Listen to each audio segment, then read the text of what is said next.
इकाई 3 अंश पूंजी लेखे। निम्न में से कौन सा कंपनी का लक्षण है? तो आंसर है आपका उपयुक्त सभी। दूसरा, निम्न में से कौन सा साधारण अंश की विशेषता नहीं है? तो आपका सही आंसर है लाभांश की प्राथमिकता। तीसरा है आपके लिए अवशिष्ट याचना पर सारणी ए के अनुसार ब्याज की दर होती है। तो आपका सही आंसर रहेगा इसमें 10% वार्षिक। प्रश्न चौथा, कंपनी के समापन पर मांगी जाने वाली पूंजी होती है तो कौन सी होती है? तो आपका सही आंसर है संचित पूंजी। फिर पांचवा क्वेश्चन, न्यूनतम अभिधान आवश्यक है तो आपका सही आंसर रहेगा अंशों के आवंटन के लिए। यूनिट 3 चैप्टर 8 ऋण पत्र संबंधित लेखे। इसका पहला क्वेश्चन है आपका, ऋण पत्रधारी कंपनी के होते हैं तो सही आंसर रहेगा लेनदार। दूसरा, ऋण पत्रों का कंपनी द्वारा अदा किया जाता है तो आपका सही आंसर रहेगा इसमें ब्याज। तीसरा क्वेश्चन, ऋण पत्रों के शोधन पर लाभ में से निकाली गई राशि हस्तांतरण करते हैं तो ऋण पत्र शोधन कोष खाते में। ऋण पत्रों के निर्गम पर कटौती की राशि रहती है तो आपकी पूंजीगत हानि। पांचवा क्वेश्चन है आपका, ऋण पत्रों पर ब्याज के भुगतान की अवधि 6 माह की होती है। यूनिट 4 चैप्टर 9 कंपनी के वित्तीय विवरण। इसका पहला क्वेश्चन है, आर्थिक चिट्ठा दर्शाता है व्यवसाय का तो आपका है आंसर वित्तीय स्थिति। दूसरा क्वेश्चन है, शेयर धारकों की निधि में शामिल है तो शेयर धारकों की निधि में शामिल है समता अंश पूंजी, पूर्वाधिक अंश पूंजी और संचय में आधिक्य। तीसरा क्वेश्चन है आपका, ख्याति को चिट्ठे में दर्शाएंगे तो ख्याति को चिट्ठे में गैर चालू अस्थियां और मूर्त के रूप में दर्शाएंगे। आर्थिक चिट्ठे का प्रारूप कंपनी अधिनियम की किस सूची में वर्णित है? तो सूची नंबर है आपका 3rd।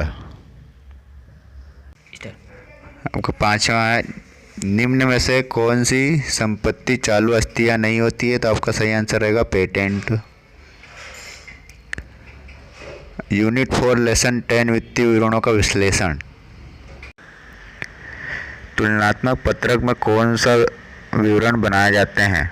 तो तुलनात्मक पत्रक में आपका तुलनात्मक आय विवरण, तुलनात्मक आर्थिक चिट्ठा बनाया जाता है। सम आकार विवरण में आय की मदों के प्रतिशत की गणना किस प्रकार की जाती है? तो आप क्या है कि विक्रय के रूप में। सम आकार विवरण में संपत्ति की मदों के प्रतिशत की गणना किस प्रकार की जाती है? तो आपका आंसर रहेगा कुल संपत्ति के आधार पर। आपका 4th वाला क्वेश्चन रहेगा, कौन से वित्तीय विवरणों के विश्लेषण का उपकरण नहीं है? तो आपका आंसर रहेगा तलपट। सही आंसर रहेगा तलपट। यूनिट 4 लेसन 11 लेखांकन अनुपात।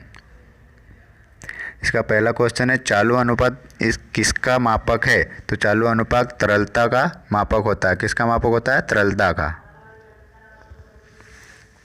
चालू अनुपात का आदर्श अनुपात माना जाता है तो चालू अनुपात का आदर्श अनुपात किसको माना जाता है? 2:1।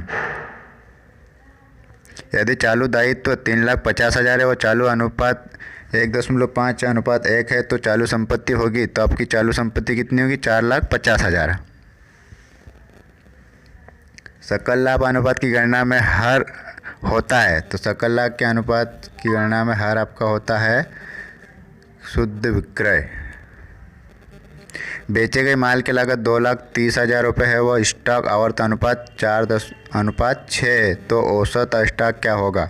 तो 50,000 आपका औसत स्टॉक निकलेगा। यूनिट 5 लेसन 12 रोकड़ प्रवाह विवरण। रोकड़ प्रवाह विवरण आधारित है तो रोकड़ प्रवाह विवरण किस पे आधारित है? तो आपका रहेगा लेखांकन की रोकड़ विधि पर। गैर नकद मदों का व्यवहार किया जाता है। गैर नकद मदों का व्यवहार किया जाता है संचालन से प्राप्त रोकड़ की गणना करने के लिए। निम्न में से कौन सा रोकड़ प्रवाह विवरण बहिर्गमन नहीं है?